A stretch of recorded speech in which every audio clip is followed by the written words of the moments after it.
కేసీబీవీ కొత్తవలసలో సర్వేపల్లి రాధాకృష్ణ విద్యార్థి మిత్ర కిట్ల పంపిణీ సర్కారు బడుల విద్యార్థులే మట్టిలో మాణిక్యాలు. ఎమ్మెల్యే కోళ్ల లలిత కుమార్ కొత్తవలస మండలంలోని కస్తూరిబా గాంధీ బాలికల పాఠశాలలో సర్వేపల్లి రాధాకృష్ణ విద్యార్థి మిత్ర కిట్ల పంపిణీ కార్యక్రమం ఘనంగా నిర్వహించారు. ఈ కార్యక్రమానికి శృంగవరపుకోట స్థానిక ఎమ్మెల్యే కోళ్ల లలిత కుమారి ముఖ్య అతిథిగా హాజరై విద్యార్థులకు విద్యా కానుకగా ఈ కిట్లను అందజేశారు. ఒక్కో కిట్ లో పాఠశాల బ్యాగ్, 3 జతల యూనిఫామ్, షూస్, 2 జతల సాక్స్లు, పాఠ్య పుస్తకాలతో పాటు తరగతుల వారీగా నోట్ బుక్స్ పంపిణీ చేశారు. ఇందులో భాగంగా 6, 7 తరగతుల విద్యార్థులకు 7 నోట్ బుక్స్, 8వ తరగతికి 10, 9వ తరగతికి 11, 10వ తరగతి విద్యార్థులకు 14 నోట్ బుక్స్ తో పాటు భాషా నైపుణ్యాల కోసం 6వ తరగతి విద్యార్థులకు ఒక డిక్షనరీని కూడా అందజేశారు.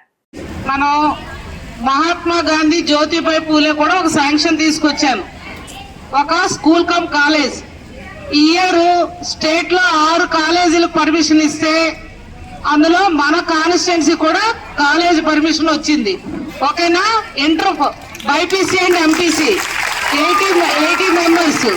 అది నేను ఎల్లుండి ఓపెన్ చేస్తాను. దాని వలన మీ పేరెంట్స్ మీటింగ్ రాలేకపోతున్నాను. అసలు కారణం అది కూడా ఉంది.